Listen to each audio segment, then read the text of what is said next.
খবরদার আমার নানার গায়ে আঘাত করবা না।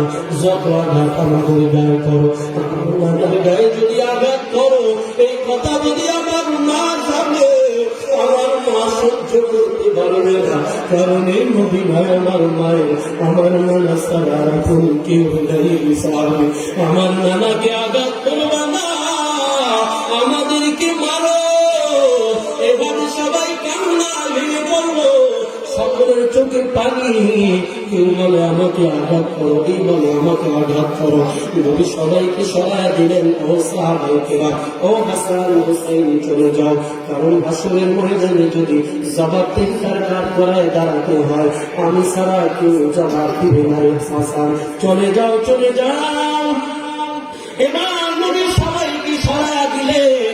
নবী নিজের হাতে চাবুকটা ওই সাহাবীর হাতের মধ্যে দিয়ে বলেন, সাহাবী এই নাও চাবুক, যে চাবুকের দ্বারা আমি তোমাকে আঘাত করেছিলাম, এই চাবুক দিয়ে তুমি আমার পিঠের মধ্যে আঘাত করো, আমি তৈরি আছি।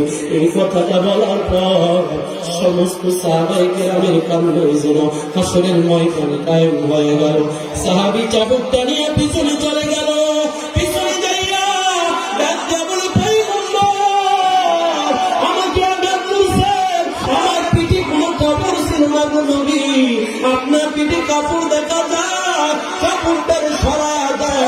এই কথা শুনতে আমার দাড়ি পিঠটারে উধাম করে দিলেন।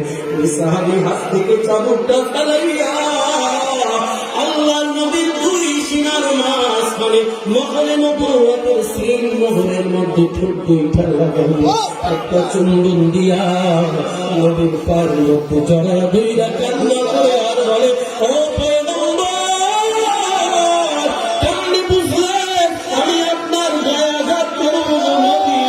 এই বাহানা কেন বলছি জানেন? এই বাহানা আমি আঘাত করার জন্য করি নাই গো নবী, এইটারে আমি উসিলা বানাই নিলাম। আমার আমল নাই, কোনো এলেম নেই, কি দিয়ে আমি মাওলার দরবারে যাবো? আপনি আমারে মাফ করে দেন। নবী সাহাবীকে উঠাইয়া বুকটার সাথে বুকটা লাগাইয়া চোখের পানি ছেড়ে কান্না করে আর বলে, সাহাবী তুই কি কাজটা করেছো জানো?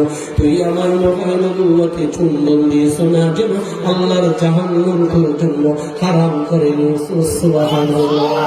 হ্যাঁ বাবা, ঘটনা শোনার উদ্দেশ্য না বোঝাতে চাই, আমার নবীর কাছে মানুষ 3 দিরহাম পাবে।